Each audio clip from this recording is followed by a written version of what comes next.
الله الرحمن الرحيم. الحمد لله رب العالمين،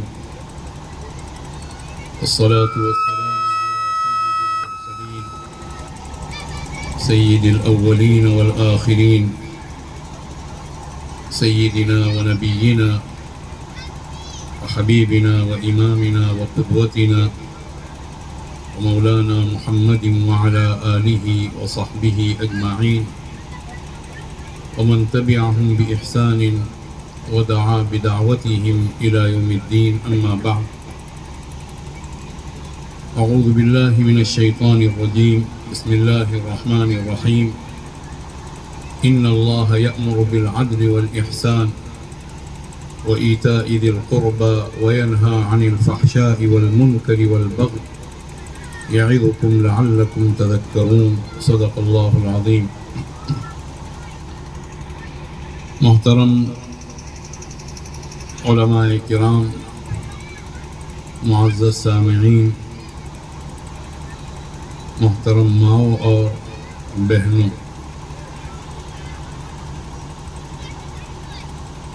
اللہ رب العزت نے یہ جو زندگی ہمیں دی ہے، یہ سیر و تفریح کے لیے، ٹائم پاس کرنے کے لیے، جشن منانے کے لیے، وقت گزاری کے لیے یا دوسری لغویات کے لیے نہیں دی ہے۔ اللہ کی طرف سے عطا کردہ یہ مبارک زندگی اللہ کی نعمت ہونے کے ساتھ ساتھ اللہ رب العزت کی امانت بھی ہے۔ یہ جتنے بھی جلسے منعقد کیے جاتے ہیں دین کے نام پر، اسلام کے نام پر، اصلاح معاشرہ کے نام پر، قرآن کریم کے نام پر، سیرت طیبہ کے نام پر، یا کسی بھی دینی موضوع پر، یہ تمام جلسے ہم سے انتہا درجے کی دیانتداری چاہتے ہیں، امانت داری چاہتے ہیں، اور ہم سے کچھ مطالبات رکھتے ہیں۔ ان مطالبات کو اگر ہم نے پورا کیا تو پھر ان جلسوں میں ہمارا آنا ہمارے لیے انتہائی باعث خیر اور برکت ہے۔ اگر ہم نے ان مطالبات کو نہ سمجھا، نہ ان مطالبات کو ادا کیا، اور ہم نے یہ سمجھا کہ جس طرح دنیا بھر کے اور فضول پروگرام ہوتے ہیں جس میں ٹائم پاس کیا جاتا ہے، وقت ضائع کیا جاتا ہے، کچھ تفریح منائی جاتی ہے، کچھ جشن کی سی کیفیت ہوتی ہے، اسی طرح کا جلسہ دینی جلسہ بھی ہے۔ اور یہاں آ کر ہم بیٹھے اور جس طرح خالی ہاتھ آئے تھے اسی طرح خالی ہاتھ گزر گئے، چلے گئے، تو پھر یہ تمام جلسے ہمارے خلاف اللہ کے دربار میں حجت ہوں گے۔ مومن کی زندگی ایک منٹ کے لیے بھی، ایک سیکنڈ کے لیے بھی بے مقصد نہیں ہو سکتی۔ مومن کی زندگی بامقصد ہے، اور اللہ رب العزت کی طرف سے ہر نعمت کے بارے میں پوچھا جائے گا۔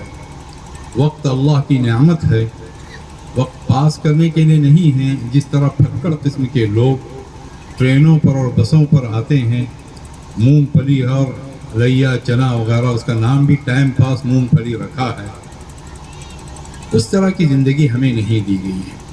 ہمیں انتہائی باوقات، انتہائی قیمتی، انتہائی بلند، انتہائی عظیم زندگی دی گئی ہے۔ زندگی دینے والا اللہ ہے، سوال کرنے والا بھی اللہ ہوگا، اور یہ سوال ہر ایک سے کیا جائے گا۔ افحسبتم انما خلقناکم عبثا وانکم الینا لا ترجعون فتعالى اللہ الملک الحق لا الہ الا هو رب العرش الکریم۔ اے انسانوں، کیا تم نے یہ گمان کر رکھا ہے، یہ خیال کر رکھا ہے کہ ہم نے تمہیں بیکار پیدا کیا، ہمیں کوئی کام نہیں تھا؟ نعوذ باللہ، ہم نے انسان کو ایسے پیدا کر دیا۔ وَأَنَّكُمْ إِلَيْنَا لَا تُرْجَعُونَ، اور تمہیں ہمارے پاس پلٹایا نہیں جائے گا، تو یہ خیال خود بیکار ہے۔ فَتَعَالَ اللَّهُ الْمَلِكُ الْحَقُّ، اللہ رب العزت کی ذات انتہائی بلند و برتر ہے، وہ بادشاہ حقیقی ہے، لا الہ الا ہو، اس کے علاوہ کوئی معبود نہیں، رب العرش الکریم، و عرش کریم کا رب ہے۔ اللہ کا یہ بھی ارشاد ہے ثم لتسألن یومئذ عن النعیم، اے انسانوں تم سب سے ہر نعمت کے بارے میں پوچھا جائے گا، چاہے وہ نعمت دینی ہو، چاہے وہ دنیاوی ہو، چاہے وہ مادی ہو، چاہے وہ معنوی ہو، چاہے وہ روحانی ہو، ہر نعمت کے بارے میں اللہ تعالیٰ سوال کرے گا اور ہر ایک سے سوال کرے گا۔ وہاں اللہ کے دربار میں کوئی اپنی برادری کے ساتھ نہیں آئے گا، اپنے علاقے کے ساتھ نہیں آئے گا، اپنی جمعیت کے ساتھ نہیں آئے گا، اپنی جماعت کے ساتھ نہیں آئے گا، اپنی تحریک کے ساتھ نہیں آئے گا، وہ بالکل تنے تنہا حاضر ہوگا۔ قرآن کریم اس کی گواہی دیتا ہے اور لوگوں کے کان کھولتا ہے۔ اللہ رب العزت نے یہ بات ارشاد فرمائی ہے ان کل من فی السماوات والارض الا آتی الرحمن عبدا، زمین اور آسمانوں میں جتنے بھی لوگ ہیں وہ سب رحمان کے دربار میں بندے بن کر حاضر ہوں گے، اس سے کہ وہ بندے ہیں اللہ کے۔ لقد احصاهم وعدهم عدا، اللہ نے سب کو احاطے میں لے رکھا ہے، شمار کر رکھا ہے، ایک ایک کو اللہ نے گن رکھا ہے۔ وَكُلُّهُمْ آتِيهِ يَوْمَ الْقِيَامَةِ فَرْدًا، اور سب کے سب دربار الہی میں تنے تنہا حاضر ہوں گے۔ ابن آدم کو کھڑا کیا جائے گا۔ حدیث پاک کے الفاظ ہیں مَا مِنْكُمْ مِنْ أَحَدٍ إِلَّا وَسَيُكَلِّمُهُ رَبُّهُ لَيْسَ بَيْنَهُ وَبَيْنَهُ تَرْجُمَانٌ، تم میں سے کوئی ایک بھی ایسا نہیں ہوگا جس سے اس کا رب گفتگو نہ کرے، اس حال میں کہ اس کے اور رب کے درمیان کوئی تیسرا ترجمانی کرنے والا نہیں ہوگا۔ فَيَنْظُرُ أَيْمَنَ مِنْهُ، وہ اپنی داہنی طرف دیکھے گا تو فَلَا يَرَى إِلَّا مَا قَدَّمَ، اپنے اعمال کو پائے گا جو اس نے اعمال آگے بھیج رکھے ہیں۔ اپنی بائیں طرف دیکھے گا فَلَا يَرَى إِلَّا مَا قَدَّمَ، وہ اپنے اعمال کو دیکھے گا جو اس نے اعمال آگے بھیج رکھے تھے۔ وَيَنْظُرُ تِلْقَاءَ وَجْهِهِ، اور وہ اپنے چہرے کے سامنے دیکھے گا۔ فَيَنْظُرُ إِلَّا النَّارِ فَلَا يَنْظُرُ إِلَّا النَّارِ، یا فَيَنْظُرُ النَّارِ، یا اس سے ملتے جلتے الفاظ رسول اکرم صلی اللہ علیہ وسلم نے ارشاد فرمائے کہ وہ آگ دیکھے گا، آگ کا ٹھانٹے مارتا ہوا سمندر۔ پانی کا سمندر انسان دیکھتا ہے، دل پر ایک رعب پڑ جاتا ہے، جبکہ پانی بہت مرغوب چیز ہے۔ آگ سے تو ویسے بھی آدمی بھاگتا ہے، وہ پورا سمندر ہوگا ٹھانٹے مارتا ہوا، اور اللہ کی طرف سے سوالات ہوں گے، بندے کو جوابات دینے پڑیں گے۔ فَاتَّقُوا النَّارَ وَلَوْ بِشِقِّ تَمْرَةٍ، اے لوگوں آگ سے بچو، چاہے کھجور کا ایک ٹکڑا ہی خیرات کر کے کیوں نہ ہو۔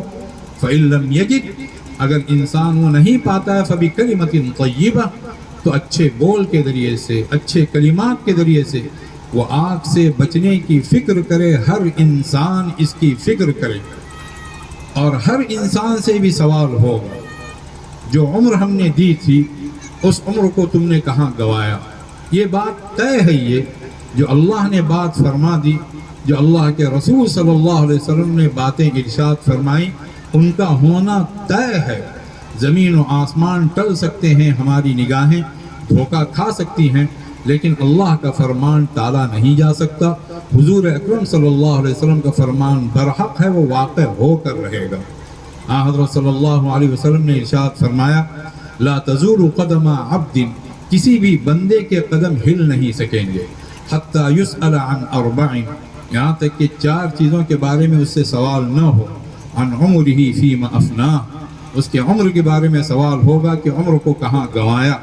وعن شبابہ فیما ابلاہ، اور اب اس کی نوجوانی کے بارے میں، اس کی جوانی کے بارے میں سوال ہوگا کہ جوانی کو کہاں کھپایا۔ وعن مالہ من این اکتسب وفیما انفق، مال کے بارے میں سوال ہوگا کہاں سے کمایا، کہاں خرچ کیا۔ وعن علمہ ماذا عمل بہ، علم کے بارے میں سوال ہوگا کہ اس علم پر کیا عمل کیا۔ ان سوالات کا جواب دینے کے لیے ہمیں دنیا میں بھیجا گیا ہے۔ جو انسان سچی زندگی بسر کر کے اللہ کے دربار میں حاضر ہوگا، اس کی سچائی اسے کام دے گی۔ قال اللہ ھذا یوم ینفع الصادقین صدقہم، ارشاد الہی ہوگا قیامت کے دن، آج کا دن وہ ہے جس دن سچوں کو ان کا سچ کام دے گا، اور جو جھوٹے ہوں گے اپنے کاموں کے جھوٹے، اپنے ارادوں کے جھوٹے، اپنی نیتوں کے جھوٹے، اپنی باتوں کے جھوٹے، اپنے افکار کے جھوٹے، اپنے اخلاق کے جھوٹے، تو ایسے جتنے بھی کاذبین ہیں ان تمام کے لیے اللہ کا عذاب ہوگا۔ ہم اپنا جائزہ لیں، ہم مبارکباد دیتے ہیں اپنے ان عزیز نوجوانوں کو جنہوں نے پروگرام رکھا، لوگوں کو جمع کیا، اس کے لیے محنتیں کی تاکہ لوگ اللہ کی باتیں، اللہ کے رسول صلی اللہ علیہ وسلم کی باتیں سنیں۔ لیکن اتنا کافی نہیں ہے، اتنا کافی نہیں ہے کہ ہم نے پروگرام کروا لیا، کچھ لائٹنگ کا انتظام کر لیا، لوگوں کو ہم نے جمع کیا، کچھ حضرات نے تقریریں کی، کچھ حضرات نے دوسری اور چیزیں پیش کی، اور ہم یہ سمجھیں اور اپنی پیٹھ تھپتھپاتے ہوئے جائیں کہ ہمارا پروگرام کامیاب ہو گیا، ہمارا جلسہ کامیاب ہوا۔ کامیاب نہیں ہوا، ابھی اس کی ابتدا ہے۔ ہر جلسے کو امانت سمجھیں، جو پیغام یہاں سے دیا جائے گا اس پیغام کو دل و جان سے اپنائیں۔ اللہ تعالیٰ نے جو طاقت کی عمر دی ہے وہ طاقت کی عمر صرف مظاہروں کے لیے نہیں ہے، وہ طاقت کی عمر کام کرنے کے لیے ہے۔ آدمی کام والا بنے، عمل والا بنے، قوت والا بنے، نگاہ بصیرت رکھنے والا بنے، خطرات کی بو سونگھنے والا بنے، وہ بصیرت بھی رکھتا ہو، وہ بصارت بھی رکھتا ہو، اور وہ قوت عمل بھی رکھتا ہو۔ یہ میراث ہے حضرات انبیاء علیہ السلام کی۔ حضرت ابراہیم علیہ السلام، حضرت اسحاق علیہ السلام، حضرت یعقوب علیہ السلام کو اللہ نے بطور مثال کے پیش فرمایا، اور یہ بات ارشاد فرمائی، وَاذْكُرْ عِبَادَنَا إِبْرَاهِيمَ وَإِسْحَاقَ وَيَعْقُوبَ أُولِي الْأَيْدِي وَالْأَبْصَارِ۔ ہمارے بندوں کو یاد کرو، ابراہیم کو یاد کرو، اسحاق کو یاد کرو، یعقوب کو یاد کرو، وہ ہاتھوں والے تھے اور وہ آنکھوں والے تھے۔ کون نہیں جانتا ہے، جو بھی انسان آتا ہے دو آنکھیں لے کر آتا ہے، دو ہاتھ لے کر آتا ہے۔ یہاں صرف ظاہری ہاتھ کو بیان کرنا مراد نہیں ہے، یہاں یہ بتانا مقصود ہے کہ وہ طاقت والے تھے، قوت والے تھے، عزم والے تھے، ہمت والے تھے، جرأت والے تھے، آگے بڑھنے کی صلاحیت رکھتے تھے، کوشش کرنے والے تھے، محنت کرنے والے تھے، جدوجہد کرنے والے تھے، اور نگاہ بصیرت رکھنے والے تھے، دور تک دیکھنے والے تھے، دور تک کی سوچنے والے تھے۔ زندگی کہکہوں کے نام اڑانے کی چیز نہیں ہے، زندگی لطائف کا نام نہیں ہے، زندگی گلیوں کے نکڑ پر بیٹھ کر پان چبانے اور چائے نوشی کا نام نہیں ہے۔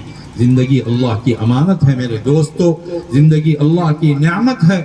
میرے جتنے بھی نوجوان بھائی ہیں وہ طے کر لیں کہ ان کی زندگی، جتنے بھی گھر کے بڑے ہیں یہاں بیٹھے ہوئے ہیں، اور جتنی بھی خواتین بیٹھی ہوئی ہیں، جتنے مرد حضرات ہیں، جتنے علماء کرام ہیں، جتنے حفاظ ہیں، سب یہ طے کر لیں کہ زندگی کو امانت داری کے ساتھ، دیانت داری کے ساتھ ہم بسر کریں گے۔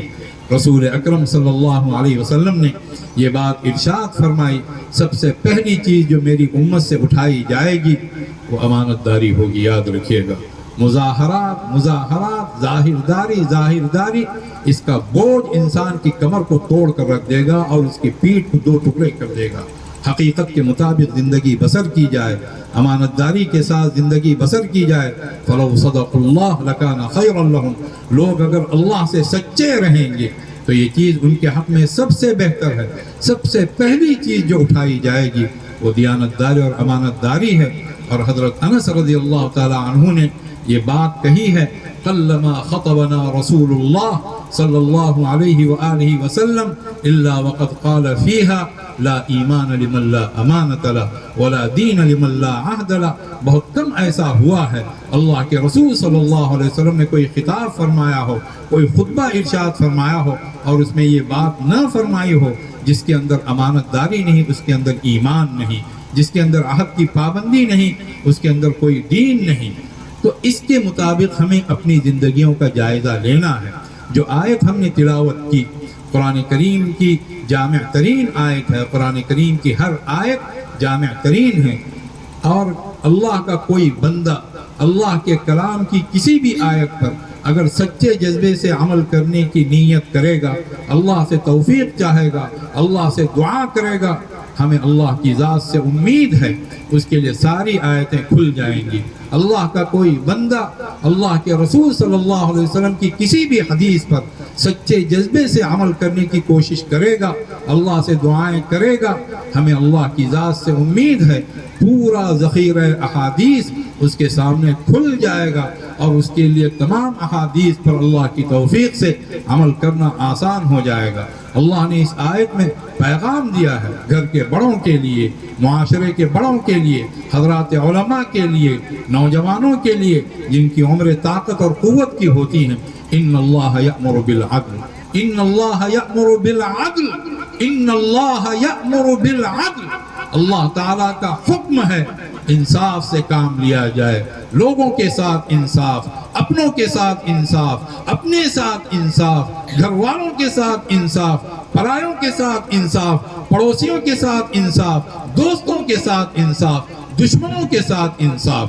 وَلَا يَجْرِمَنَّكُمْ شَنَآنُ قَوْمٍ عَلَىٰ أَلَّا تَعْدِلُوا، کسی قوم کی تمہارے ساتھ کی ہوئی دشمنی تمہیں ہرگز اس پر آمادہ نہ کرے کہ تم انصاف کا دامن چھوڑ دو، انصاف سے کام لیا جائے، اپنی زندگیوں کا جائزہ لیا جائے، کیا ہم اپنی زندگی کے ساتھ انصاف کر رہے ہیں؟ کتنا وقت ہے جو ہم پامال کر رہے ہیں، کتنا وقت ہے جو ہم برباد کر رہے ہیں۔ ہماری دوستیوں سے ہمیں فرصت نہیں، موبائل سے ہمیں فرصت نہیں، انٹرنیٹ سے ہمیں فرصت نہیں، وقت کو پامال کرنے سے ہمیں فرصت نہیں، ماں باپ کا دل چھلنی کرنے سے ہمیں فرصت نہیں، بھائیوں بہنوں کے حق کو مارنے سے ہمیں فرصت نہیں، رشتہ داروں کے ساتھ بدتمیزی کرنے سے ہمیں فرصت نہیں۔ کون سی زندگی ہم بسر کر رہے ہیں؟ کس طرح کی زندگی ہم بسر کر رہے ہیں؟ کیا دل پر ہاتھ رکھ کر ہر ایک بتائے کیا ہم وہی زندگی بسر کر رہے ہیں جو زندگی ہمارے آقا، ہمارے مولا حضرت محمد مصطفیٰ صلی اللہ علیہ وسلم نے بسر فرمائی؟ کبھی کسی نے آپ صلی اللہ علیہ وسلم کی زندگی کا جائزہ لیا ہے؟ پوری زندگی آپ صلی اللہ علیہ وسلم کی باطنی طور پر، حقیقی طور پر اللہ کے لیے بسر ہوئی اور ظاہری طور پر انسانوں کی خدمت کے لیے بسر ہوئی۔ لوگوں کے ساتھ انصاف کرنا، لوگوں کے ساتھ بھلا سلوک کرنا، لوگوں کے تعلق سے فکر کرنا کہ وہ جہنم سے بچ جائیں، وہ جنت کا راستہ اختیار کریں، اس کے لیے سب سے پہلی بنیاد، سب سے بڑی بنیاد انصاف کی ہے۔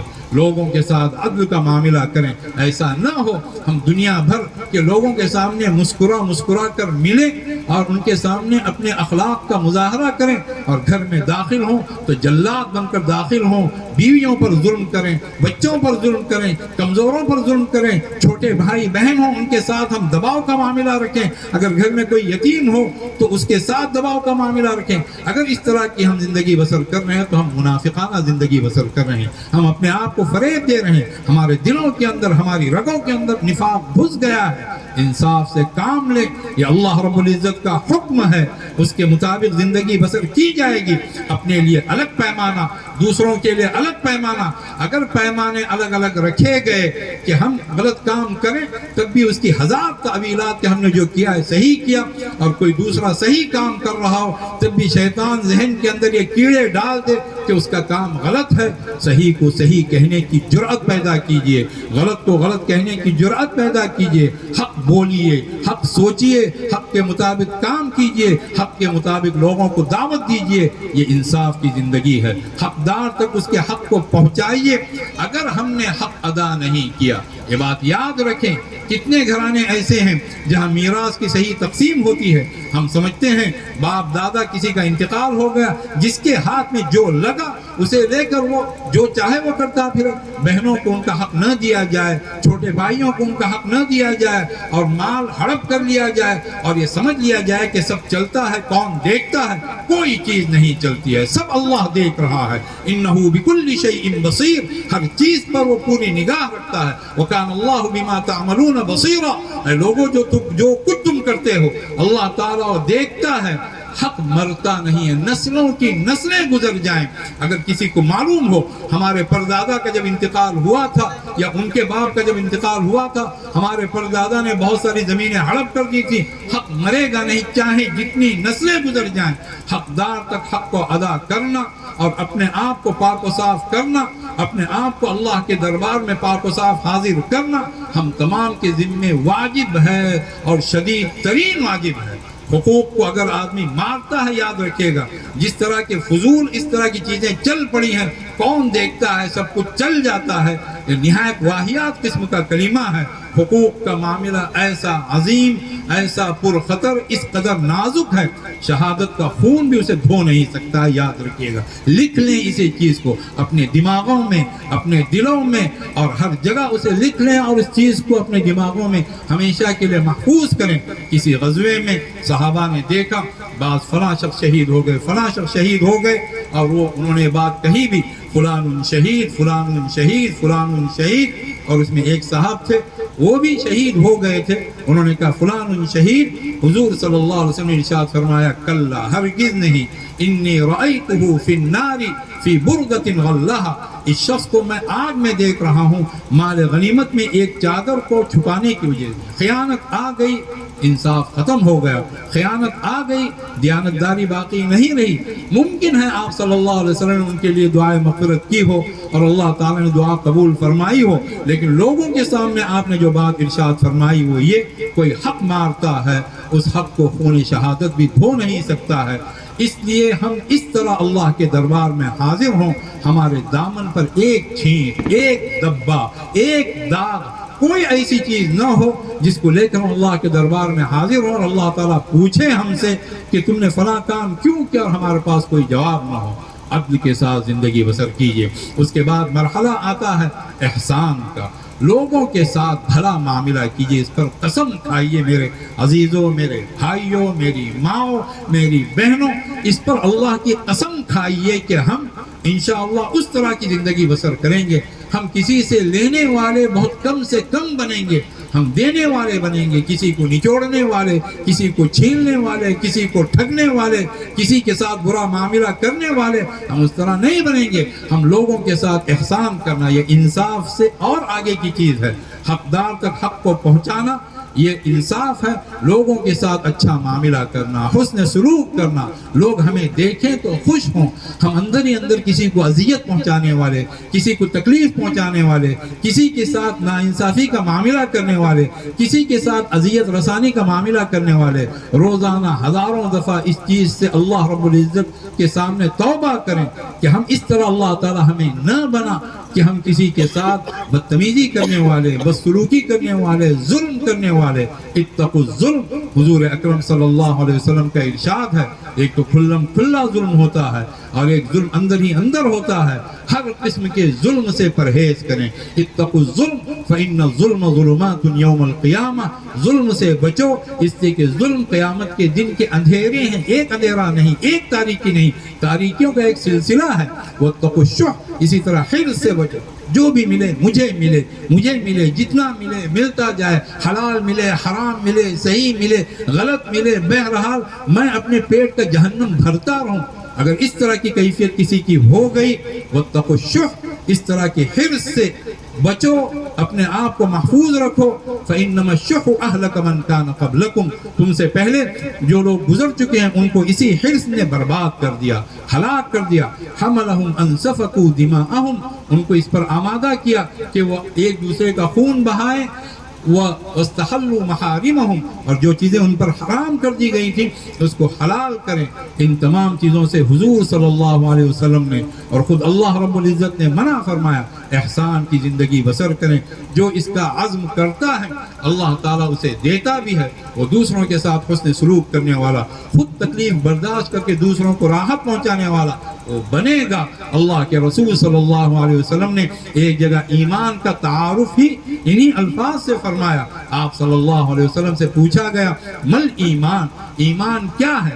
اس کے مختلف جوابات دیے گئے ہیں مختلف مواقع پر. ایک مرتبہ آپ صلی اللہ علیہ وسلم نے ارشاد فرمایا الصبر والسماحہ، ایمان یہ ہے کہ دوسروں کی تکلیفوں پر آدمی صبر کرے، اور ایمان یہ ہے اپنی طرف سے دل کھول کر معاملہ کرے. کوئی ہمارے ساتھ اگر بدتمیزی کرے تو ہماری طرف سے اس کا جواب کیا ہو؟ حسن اخلاق سے ہو، اچھی چیزوں سے ہو. اللہ کے رسول صلی اللہ علیہ وسلم نے یہ بات ارشاد فرمائی کہ میں ضمانت دیتا ہوں جنت کے ابتدائی حصے میں ایک گھر کی ضمانت دیتا ہوں. اس شخص کے لیے میں ضمانت دیتا ہوں لمن ترک المراء، جو جھگڑے کو چھوڑ دے، جو جھگڑے کو چھوڑ دے چاہے وہ حق پر ہو، اس کے باوجود جانے دیں، جھگڑا بڑھایا جائے گا، پھر نسلوں تک وہ چیزیں چلیں گی، لیکن جانے دو۔ یہ اگر کسی کی کیفیت ہے، اس کے لیے جنت کے ابتدائی حصے میں اللہ کے رسول صلی اللہ علیہ وسلم نے ایک گھر کی، اور جنت کے گھر وہ ہیں جس کی دنیا کے تمام گھر مل کر ان کی گھر تک نہیں پہنچ سکتے۔ میں ضمانت لیتا ہوں، اور جنت کے درمیانی حصے میں میں اس شخص کے لیے ضمانت لیتا ہوں جو مزاح کو چھوڑ دے، مذاق کو چھوڑ دے، جو جھوٹ کو چھوڑ دے، چاہے وہ مذاقی میں جھوٹ بول رہا ہو، ہر طرح کے جھوٹ سے اپنے آپ کو پاک کر کے ایک سچی زندگی بسر کی جائے۔ اور میں جنت کے اعلیٰ ترین حصے میں اس کے لیے ضمانت دیتا ہوں جس کے اخلاق اچھے ہوں، اور اچھے اخلاق کا مطلب صرف مسکرا کر ملنا ہی نہیں، وہ بھی اس میں شامل ہیں۔ اچھے اخلاق کا بنیادی مقصد لوگوں کو فائدہ پہنچانا ہے، اچھے اخلاق کا بنیادی مطلب لوگوں کو نقصان سے بچانا ہے۔ جو انسان اس طرح کا رہتا ہے وہ اچھے اخلاق کا ہے، اور اس کے لیے حضرت صلی اللہ علیہ وسلم کی طرف سے بشارتیں ہیں۔ تو احسانی زندگی بسر کرنے کا عزم کریں کہ ہماری طرف سے انسانوں کے ساتھ بہتر سے بہتر معاملہ ہوگا۔ وَاعْبُدُوا اللَّهَ، ایک اللہ کی عبادت کرو، اس کے ساتھ کسی کو شریک نہ کرو۔ وَبِالْوَالِدَيْنِ إِحْسَانًا، والدین کے ساتھ احسان کرو۔ وَبِذِي الْقُرْبَى، قرابت داروں کے ساتھ احسان کرو۔ وَالْيَتَامَى، یتیموں کے ساتھ احسان کرو۔ وَالْمَسَاكِينِ، مسکینوں کے ساتھ احسان کرو۔ وَالْجَارِ ذِي الْقُرْبَى، اپنے اس پڑوسی کے ساتھ احسان کرو جو تمہارے قریب رہتا ہو۔ وَالْجَارِ الْجُنُبِ، اور اپنے اس پڑوسی کے ساتھ احسان کرو جو ذرا دور کا پڑوسی ہے۔ وَالصَّاحِبِ بِالْجَنبِ، جو تمہارے پہلو میں آ کر بیٹھ گیا اس کے ساتھ احسان کرو۔ ہماری سیٹ ہے، کوئی آ کر قریب بیٹھ گیا تو تن کر اس طرح آدمی بیٹھ جائے، معلوم ہو کہ بالکل لوہا ہے۔ یہ نہیں، ہم نماز پڑھ رہے ہیں، کوئی آ کر کھڑا ہو گیا تو اپنے پاؤں کو اور پھیلا دیا تاکہ اسے کم سے کم جگہ ملے۔ یہ کیا ہے؟ یہ بدتمیزی ہے، یہ گویا کہ بے احسانی ہے، یہ احسان فراموشی ہے۔ جو تمہارے قریب میں آ جائے اس کے ساتھ احسان کرو۔ وہ ابن السبیل، جو مسافر ہیں، جو راہگیر ہیں، ان کے ساتھ احسان کرو۔ وما ملکت ایمانکم، اور جن کے تم مالک ہو، جو تمہارے غلام ہیں، جو باندیاں ہیں، اس زمانے کے لحاظ سے جو تمہارے نوکر چاکر ہیں، ان کے ساتھ احسان کرو۔ ان اللہ لا يحب من كان مختالا فخورا، اللہ رب العزت کو نفرت ہے ان لوگوں سے جن کے اندر اکڑ پائی جاتی ہے، جو فخر کرتے ہیں، جو تکبر کرتے ہیں، جو اپنی ناک اونچی رکھنے کی فکر میں لگے رہتے ہیں، چاہے صحیح ہو چاہے غلط ہو، ان کو اس سے کوئی بحث نہیں، ان کی اپنی ناک اونچی رہے۔ اس ناک کو اتنا رگڑے میرے دوستو، اس قدر رگڑے رگڑے رگڑے اور اتنا گھس دیں کہ اس ناک کا کوئی وجود ہی باقی نہ رہے۔ ہر وہ ناک جو حکم خدا، حکم رسول کے مقابلے پر کھڑی کی جائے، اس طرح کی ناک پر لعنت بھیج دیں، اسے ختم کر دیں۔ ہم اللہ کے پابند، ہم رسول اللہ کے پابند، ہم دین اسلام کے پابند، ہم اخلاق حسنہ کے پابند، ہم احسان کے پابند۔ ہماری زندگی اس طرح بسر ہو، اور ہمارے آقا، ہمارے مولا رسول اکرم صلی اللہ علیہ وسلم نے اسی طرح کی زندگی بسر فرمائی ہے۔ اور اللہ تعالیٰ کا اعلان ہے، لَقَدْ كَانَ لَكُمْ فِي رَسُولِ اللَّهِ أُسْوَةٌ حَسَنَةٌ لِمَنْ كَانَ يَرْجُو اللَّهَ وَالْيَوْمَ الْآخِرَ وَذَكَرَ اللَّهَ كَثِيرًا۔ تم تمام کے لیے اے انسانوں، اللہ کے رسول صلی اللہ علیہ وسلم کی ذات میں سب سے بہتر نمونہ موجود ہے، لیکن فائدہ کون اٹھائے گا؟ لمن كان يرجو اللہ، جو اللہ کا خوف رکھتا ہے، جو اللہ سے امید رکھتا ہے، جو آخرت کے دن کا ڈر رکھتا ہے، جو آخرت کے دن کا پاس و لحاظ رکھتا ہے، اور جو اللہ کو بہت یاد کرتا ہے۔ اپنے آپ کو ٹٹولیں، کیا ہم اللہ کو یاد کرنے والے ہیں؟ اپنے آپ کو ٹٹولیں، کیا ہمارے سامنے آخرت کی باز پرس کا احساس ہے؟ اپنے آپ کو ٹٹولیں کہ ہم اللہ سے امید رکھتے ہیں۔ اگر ہم اس میں کامیاب ہیں تو پھر سیرت کا ورق ورق ہمارے سامنے کھل جائے گا، لفظ لفظ کھل جائے گا۔ اگر اس طرح نہیں ہے تو پھر حضرت صلی اللہ علیہ وسلم کی سیرت سے ہم کبھی فائدہ نہیں اٹھا سکتے۔ اس کے مطابق اپنے آپ کو بنایا جائے۔ وَإِيتَاءِ ذِي الْقُرْبَى، اللہ کا حکم یہ بھی ہے اپنے قرابت داروں کو نوازا جائے۔ احسان، حسن سلوک کرنا، ایتا ان کو دینا، ان پر نوازشات کی بارش کرنا۔ وہ قرابت دار ہیں، ان کا ہم سے رشتہ ہے، اور اسلام رشتوں کو جوڑنے کے لیے آیا ہے۔ حضرت صلی اللہ علیہ وسلم جب مبعوث ہوئے اور جو ابتدائی بنیادی احکامات آپ صلی اللہ علیہ وسلم نے دیے، تو اس میں یہ بات آپ صلی اللہ علیہ وسلم نے ارشاد فرمائی، مجھے بھیجا گیا ہے، اس کام کے لیے بھیجا گیا کہ ایک اللہ کی میں عبادت کروں اور بتوں کی نفی کروں، بتوں کو توڑ دوں، وہ شرک سے دور رہوں اور لوگوں کو دور رکھوں، اور مجھے اس کام کے لیے بھیجا گیا کہ رشتوں کو جوڑوں۔ جو انسان رشتوں کو جوڑتا ہے، پھر اس کے بعد میں فرد فرد سے جڑتا ہے، گھر گھر سے جڑتا ہے، محلہ محلے سے جڑتا ہے، گاؤں گاؤں سے جڑتا ہے، قصبہ قصبے سے جڑتا ہے، ضلع ضلع سے جڑتا ہے۔ ہم